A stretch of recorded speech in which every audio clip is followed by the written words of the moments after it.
Ako si Binibini 1 Samantha Pandillo mula sa Sinilangan ng Mga Bayani, Cavite. My national costume designed by Cleven Bartolaba was inspired by the Philippine Revolution given my province's historical nature. The crown signifies the 13 martyrs of Cavite and its design influenced by my Aunt Myrna Pandillo's winning crown in Binibining Pilipinas 1964. The gold feather-like shoulders emanate a gladiator silhouette, modernized and innovated just like our modern-day empowered women. This shows that freedom isn't solely won by blood battles but also by our inner power, pure hearts and resilience as Filipinos. That we are worth fighting for. Completing this creation is a belt that represents the Philippine flag. Strength and independence of modern-day Filipino women are what my national costume strives for, to show that we are able to flap our own wings of freedom, to fight our own battles with beauty and grace. Independence is a choice we have made in our history, and a choice that we make every day so that we can soar high. Ako si Shannon Jumael Tampon mula sa Caloocan.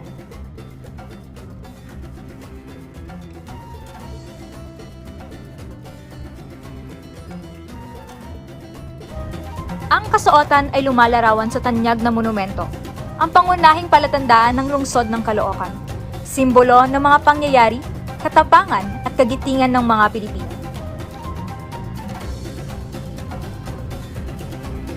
Ang modernong kasuotan ng lakambini ng Caloocan ay hango sa kasuotan ni Andres Bonifacio, na hawak ang tabak at bandila ng katipunero.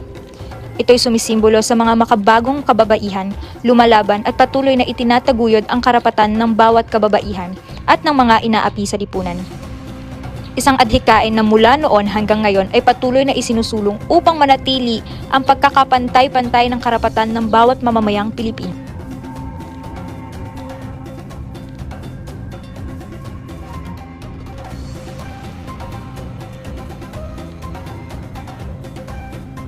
Ako si Meiji Cruz mula sa lungsod ng Valenzuela. Inspirasyon ng aking kasuotan sila Kapati, diwata ng agrikultura at kasaganaan, simbolo ng mapagalingang ani. Biyaya niya ang bawat butil at bungang nagsisilbing pananggalang ng sangkatauhan at iba pang nilalang mula sa gutom at mga sakit. Samantala, ang mga pakpak ng tutubi ay simbolo ng bagong simula. Nagpapaalalang laging may pag-asa sa gitna ng mga pagsubok. Imahe naman ng iba't ibang uri ng ibon ang aking putong, sapagkat tulad ng kanilang sigla sa paglipad, tayo rin ay may laya at kapangyarihang tugisin ang ating mga pangarap. Tiyaga at pangangalaga, iyan ang kinakatawan ng aking mga kumikinang at dambuhalang kuko. Mga gawi at pag-uugaling taglay nating mga Pilipino, susi sa ating bawat tagumpay. Sa kabuuan, ang aking trahe ay kombinasyon ng rikit na mga pinong puntas, tibay ng tansong metal, karilagan ng perlas at Swarovsking mga kristal. Isang mabining kasuotang tanging isip at mga kamay lang ng malikhaing Pilipino ang makagagawa. Ngunit ito'y higit pa sa pagiging kasuotan. Ang aking trahe ay simbolo ng aking dangal, ng aking pusong binibini, ng aking dugong Filipina.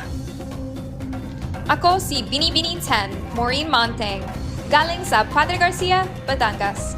My national costume is a reflection of history, culture, and the resources that has made Batangas an economic power. Evidenced by the Kalatagan pot, Batangas antedates the Hispanic influence as it has already thrived as small lacanantes scattered in its plains and high grounds. Long before the Spanish colonization, these lacanantes were already producing their own food like rice and coconuts.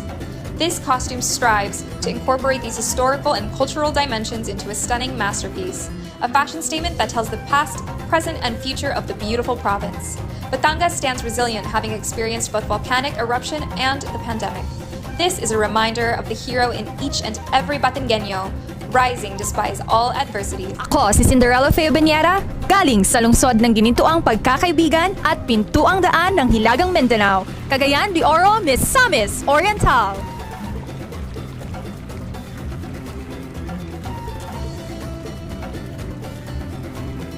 Legend has it that Cagayan de Oro is resting on the back of a giant goldfish. This is the mythical inspiration of my national costume, a fitting tribute to the Oro as a gentle creature. This ensemble is composed of over 10,000 glittering pieces with dominant spangles, representing the golden coconut called Cuyamis, abundant in Misamis Oriental, and the namesake of its festival that celebrates good harvest. Accentuating the piece is a crown, an homage to Birhen Sakota, who protected the city from invasion. This is Belleza del Oro, Beauty of Gold. Teen Karen Lori Mendoza galing sa Iloilo City. My national costume is inspired by Bulalakaw, a Visayan deity of illness and pestilence. Bulalakaw is believed to be a mythical bird with fiery feathers. According to the myth, Bulalakaw is a thin boy wearing a bird-like headdress, or even a genderless deity. This deity is worshipped by Babaylans and can be appeased by performing necessary rites and rituals. Bulalakaw visits the earthly plane in form of a comet. There's also a superstition for children: when a comet darts into the sky, children should not point at it, because the Bulalakaw does not like it and might punish them for that deed. According to the ancient culture, a comet is a symbolism of dread and a harbinger of doom, and also a messenger of the gods.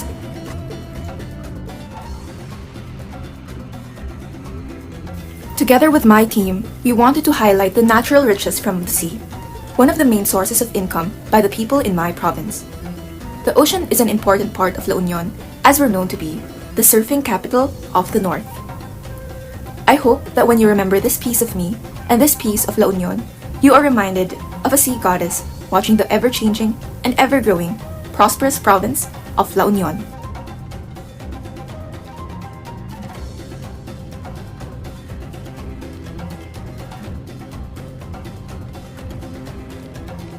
Ako si Binibini 22, Shari Nagyao, nagmula sa progresibong lalawigan ng Pampanga. DASE, Developing Itas Strength Through Empowerment. DASE, which means banig in Tagalog, is the main fabric material of this masterpiece. The palay grains represent Pampanga's fertile soil and our hard-working farmers. The crown symbolizes the devotion and high spirituality of Pampanga's patron saint, the miraculous Virgen de los Remedios. Pampanga, a place full of love and a place full of dreams. There may be the toughest time when the Kapampangan region was devoured by calamities. Serenity was lost, but the pride and joy remained in every Kapampangan's heart, which regained who we truly are. Strong-willed, intense, willing to extend hands to build unity. And I am a Kapampangan.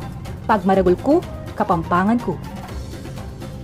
Ako si Jasmine Di Makulangan, hali sa probinsya Nin Albay. This costume is named Daragang Magayon or Beautiful Maiden. This is an interpretation of the female protagonist from the legend of Mount Mayon. The fire surrounding Binibini 23 is as scorching as the passion between star-crossed lovers Magayon and Panganoron. Their fiery love might have ended in tragedy, but it led to the rise of the crown jewel of Albay, a befitting costume for Albay's reigning festival queen.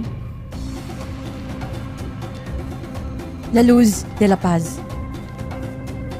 This national costume reflects the light of peace in the midst of the current global darkness.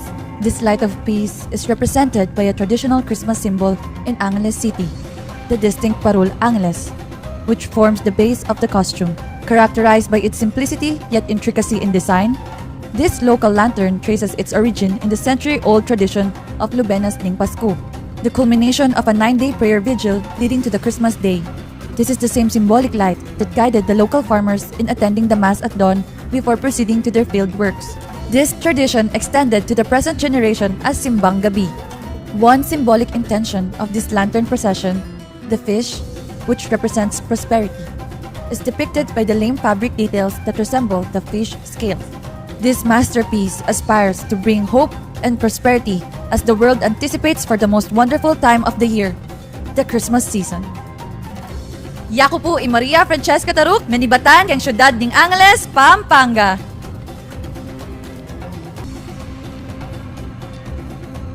This is a depiction of the traditional Maria Clara dress inspired from the Gigantes Festival of Angono, Rizal. It is celebrated every 4th week of November, where giant paper mache or gigantes are paraded on the streets. A fusion of the Maria Clara and gigantes, using the framework and the massiveness of the gigantes under the Maria Clara dress. The fabric is an interpretation of our piña fabric, highlighting its fibrous characteristic. Turning around, the Maria Clara is transformed into the colorful gigantes adorned with playful lights, giving it a festive. Pearl of the Orient, designed by Michael Barassi. Cerulean is the water that drapes the archipelagic province of Romblon, and this deep sky blue hue hides within its chest pearls, pure, incorruptible, and wise as the queen who wears this attire. Miss Romblon wears the color of the waters that surround the province of Romblon, the stretches of white sand beaches which are arguably one of the best in the world. Adorned with pearls from her head to toe, she flaunts the serene beauty of these jewels of the seas and the elegance they signify. Above her head is the oyster shell that hides this lustrous gem, representing the hidden wisdom cultivated through years of toil, pressure, and hard work. One Miss Romblon wears loud and proud. It is always a marvel looking at pearls nurtured, cherished by the deep sea waters, as stunning as this empowered Romblomanon is.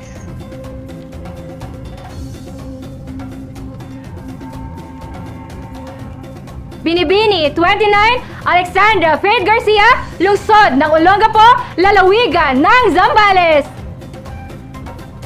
Ulo ng Apo, the symbolic name where the city started.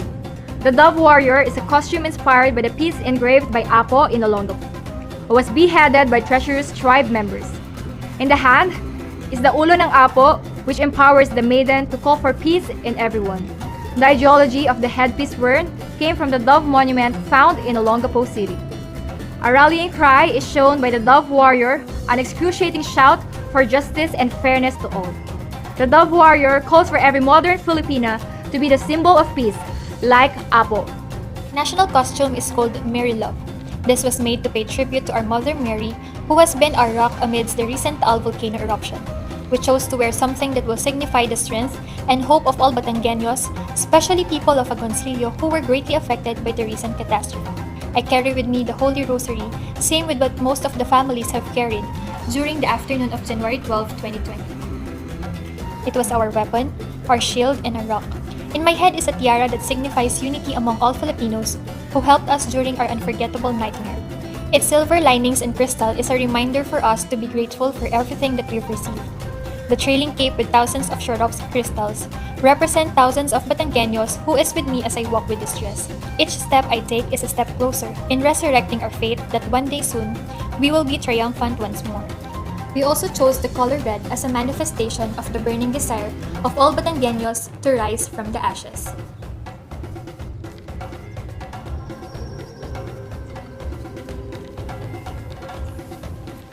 Ako si Binibini 32, Leslie Ann Inglasticaro, galing sa lungsod ng Tagum. Waling-waling, soon by impeccable skills to be worn by Binibini, showcasing the culture and fashion of Mindanao, celebrating the beauty of the Philippine flora, representing the grace, strength, and essence of a Filipina.